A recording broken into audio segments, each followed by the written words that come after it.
Hi, I'm Fenella Lindsell and I'm a yoga teacher, and together with FutureYou, we're going to show you some simple exercises to relieve lower back pain and to prevent it happening again in the future by developing strength in our core, our abdominal muscles, strength in our glutes, our bottom, and by lengthening the hip flexors, the front of the thighs, and the back of the legs to bring stability into the pelvis. It's a walk in the park. Enjoy. So we're going to start on our back with our knees bent. A very good way of really resting our lower back area and softening our shoulders. If you find for any reason that in lying on your back your chin tends to go up a little bit and you're too tight in the back of your neck, then you can simply place a book or something like this underneath your head so that your forehead is a little higher than your chin. So we're starting on our back, our shoulders are soft and down. From there, we're going to inhale, bring our knees in towards us and just gently circle around the circumference of the hip. Easing into the hip joint, into the front of the thighs, into the lumbar spine. And just allowing a feeling of softness in areas that might have tightened up through poor posture or just lack of movement. Then we're going to squeeze our left knee in towards us. Relax and use the exhale to guide that knee down. It'll feel a bit tender because there's a lot of lymph nodes there, which can feel tender if they're working overtime. Then we're going to take our right heel to the ceiling, hugging that right thigh in towards us and pushing the thigh into the hands and the hands back into the thigh. If for any reason you struggle to hold the leg, you can, of course, just put a belt around your foot. A dressing gown cord is fine, lifting the heel to the ceiling. And you can stay there. If you find it reasonably easy, you can slide your hands up your leg and take your head to meet your knee, trying to extend through the inner ankle. From there, you'll inhale and come down. Take your left hand onto your right knee. And as you breathe out, take your right knee over to the left, stacking the hips on top of one another and rolling that right shoulder down. A lot of discomfort happens because we're not just uncomfortable in our lower back, we're tight in our shoulders. So the more we open through the shoulders, the more alignment and ease will reflect in the hips and lower back. Breathe easily and audibly through your nose. Breathing in, bring your leg back and come to what's called Eye of the Needle pose, Sukha Dandasana. You can just place the foot on the thigh if you're a little bit tight in your hips and gently ease that knee away. If not, you can hold around the left thigh, soften the shoulders, lengthen the neck, and just gently bring that left thigh towards you. Breathing in, bring both feet onto the floor, hip width apart. Breathing in, you're going to lift your hips towards the ceiling and move your chest towards your chin. Make sure there's no support at this stage underneath your head and really use the glutes. Keep your knees hip width apart.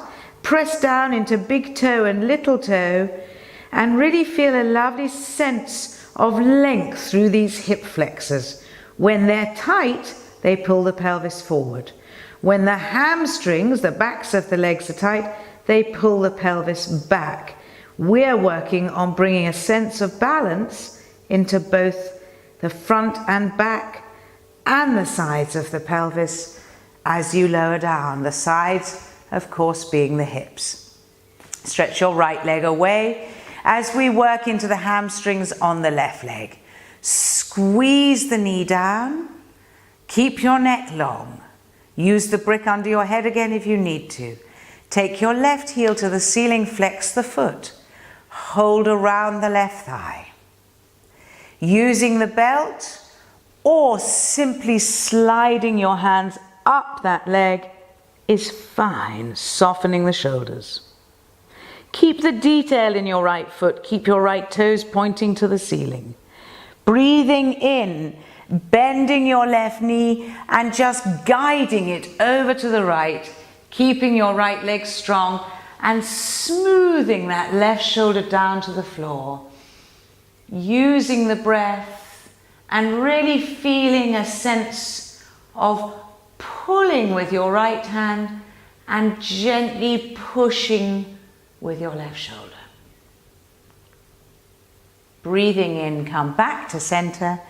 Bring that left ankle to your right knee. Flex your left foot. Push the knee away if that's easier, or gently guide that right thigh in towards you, flexing the foot on both legs.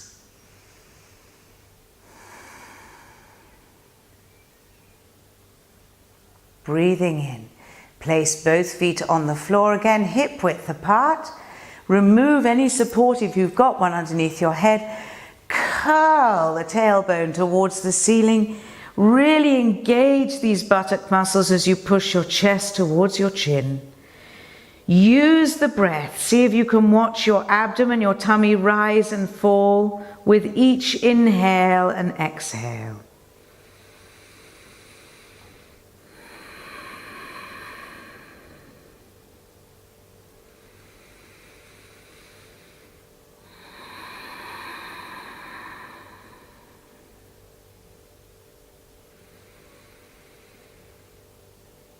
Breathe in and lower your hips down to the floor.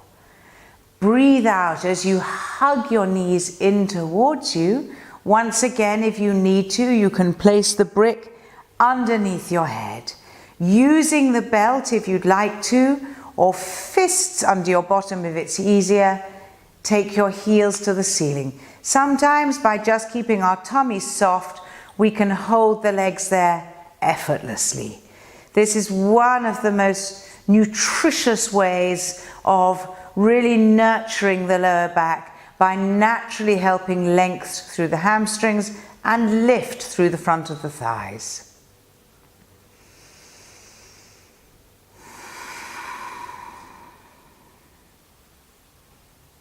Breathing in, slightly back and gently bring yourself up to sitting. You can sit with your legs crossed if you like, or your legs out in front of you. Breathing in, we reach up and press our palms together. And breathe out, bring your hands to meet at your chest. And that's a very simple and easy way to release tightness and discomfort in the lower back, limit pain, and help to reduce injury in the future. It's easy, it's workable, and it's very short. Thanks so much.